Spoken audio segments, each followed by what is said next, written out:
Bonjour et bienvenue sur notre chaîne YouTube. Aujourd'hui, avec Quentin, on va travailler l'orphie. Alors l'orphie, c'est pas le poisson le plus sexy de la bande. Je pense que personne n'en a vu chez son poissonnier. Franchement, c'est extrêmement rare d'en trouver. Et pourtant, on va voir qu'on va pouvoir en faire un truc plutôt bon. Alors après, c'est un poisson quand même qui a du caractère. C'est un poisson bleu. On va falloir s'attendre à un poisson qui a du goût. En gros, ça ressemble vraiment à une anguille, sauf la tête évidemment. Tu sais pourquoi elle a une bouche comme ça? Non, c'est vraiment sa particularité effectivement de l'aiguillette. On l'appelle l'orphie, c'est le nom commercial. Et en Bretagne, par exemple, on l'appelle l'aiguillette. C'est un poisson qui a effectivement un bec et qu'on retrouve du coup Bretagne, toutes les côtes françaises, aussi en Méditerranée. En fait, il y a énormément d'espèces qui se ressemblent plus ou moins, mais on peut trouver très bien dans les eaux tropicales qu'en Asie, qu'en Afrique, etc. Mais c'est juste des espèces différentes.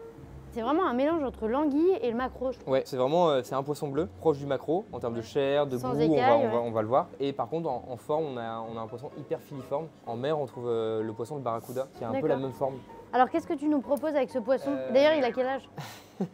Bah là, bonne question, hein. Toujours 4 ans, Marie-Victoire, je vais te répondre toujours la même chose. Je pense que c'est un poisson qui doit avoir une croissance quand même relativement rapide, un peu comme les poissons bleus. Là, c'est un modèle, on va dire, de taille moyenne. On a des plus petites orphies, je pense que d'ailleurs, c'est les meilleurs en termes de goût. Et on a des orphies qui peuvent vraiment devenir énormes. Et ça se pêche à quoi, ça? Bah ça, on peut pêcher à la ligne ou au filet, voilà. Mais le mieux, c'est de les pêcher à la ligne. Après, c'est pas évident, parce que tu vois, avec le bec, il faut réussir à les crochets. Alors, il y a des gens, au lieu de mettre des hameçons, ils mettent des bouts des fils de laine. Et du coup, ça s'en mêle dans leurs dents.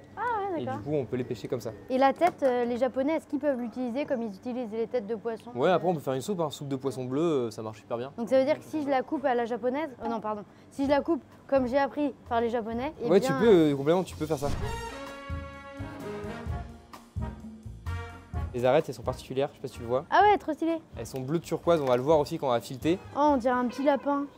Sur les poissons, je commence toujours par la queue de mon côté. Quand on commence par la queue, le poisson est tout de suite moins épais et du coup c'est plus facile d'atteindre l'arête. Et donc une fois que j'arrive ici à mettre dessus, je peux vraiment tirer. Et ça pareil, on m'a toujours dit que l'orphie c'était vraiment pas bon, qu'il y avait plein d'arêtes. Alors je suis un peu curieux de voir.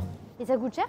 Non, ça coûte pas très cher. C'est juste qu'aujourd'hui, on cherche à tout prix des alternatives, on met en avant l'aquaculture et tout, alors c'est très bien. Mais on a quand même des poissons aujourd'hui en criée qui sont très peu valorisés. Ça, un pêcheur, je pense qu'il a été rémunéré, si je dis 2 € le kilo, c'est peut-être le maximum. Donc en fait, c'est des espèces qui peuvent être vraiment valorisées et qui peuvent être consommées. Alors ça convient peut-être pas à tous les goûts, mais il y a vraiment un truc à faire quoi. Ouais, mais tu vois, il y a aussi un truc, et là je comprends le consommateur, c'est que toi, tu vas t'amuser à enlever les arêtes, la barre d'arêtes qui est là. Et après, tu as toute la cage thoracique. Non, c'est un vrai travail. C'est sûr que c'est pas un poisson qui est les facile arêtes, à consommer. Les arêtes, voilà, il n'y a pas d'arête de là à là. C'est du boulot. Il y a du travail. Alors, soit c'est votre poissonnier qui le fait, s'il est compétent, soit effectivement, il faut le faire à la maison et du coup, c'est du travail. Mais à côté, vous avez un poisson qui, je pense, est très bon et qui mérite en tout cas d'être mangé, quoi. On redit, hein, Quentin, il n'a pas les doigts sales. C'est juste que j'ai il vient déguiser les couteaux. Parfois, on a discuté à trouver les arêtes. Là, pour le coup, l'orphie nous aide un peu parce que les arêtes sont bleues.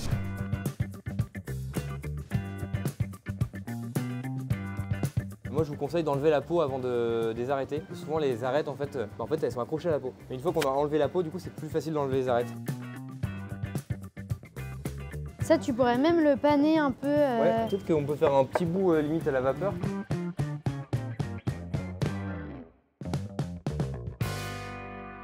Alors là, c'est la cuit, là, c'est le cru. Ouais, je vais commencer par le ponzu. C'est bon, mais je sens assez peu le goût du poisson. J'ai goûté avec le soja.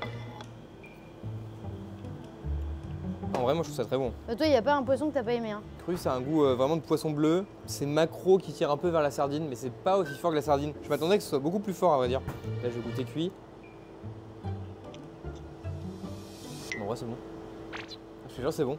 Je pense qu'on aurait pu la cuire légère en moins, mais tu vas voir, ça a vraiment ça a une texture de maquereau. Ça ressemble vraiment beaucoup à du maquereau, quand même. Ouais, je pense que j'aurais pu couper plus fin finalement. Je m'attendais que ce soit beaucoup plus tendre. Mais c'est drôle parce que tu parles souvent d'épaisseur de coupe. Ouais. C'est une histoire de quoi? De texture? Ouais, de texture, parce que la bonnie, c'est hyper fondant, donc on peut vraiment avoir un morceau assez conséquent. Le thon, c'est pareil. Céréole, sur les parties basses, quand c'est assez fin, j'aime bien couper épais. En fait, il faut pas en avoir trop en bouche, quoi. Si on a un poisson qui est hyper nerveux, si on a une bouchée qui est énorme, en vrai, c'est hyper désagréable de rester mâché. Faut vraiment juste que tu aies quelques coups de dents à faire pour le manger. C'est vrai, Quentin, tu fais plaisir? Ouais, je me régale, je vais pas manger ce midi. En poissonnerie, du coup, il n'y a pas beaucoup de pertes. Je pense que l'orphie qu'on a fait ici, elle faisait 400 grammes. Donc ça veut dire qu'en gros, tu vends à combien la poissonnerie? 6 € et encore, je pense que c'est assez cher pour de l'orphie. Donc c'est le prix auquel on a acheté. Donc 1 x 2, ça sort à 12 € le kilo max. Donc nous, on le vendrait à 19 puisqu'on le vide. Ouais, on le vide avec la perte en eau, etc. Tu pourrais faire des petits karagués ou des fish and chips par exemple? Ouais, on pourrait le paner peut-être. En vrai, on pourrait la griller au barbecue. Toi, avec un peu de chapelure dans une marinade un peu ponzu, vous le faites paner un peu et après mariner dans une marinade, quoi. Je vais trop loin. Hein. Bah non, c'est une idée de recette, hein. Allons-y. Bon bah voilà, merci beaucoup pour cette vidéo, à très bientôt sur notre chaîne, abonnez-vous et venez nous voir à la Poissonnerie Viotte, rue Lobino. À bientôt.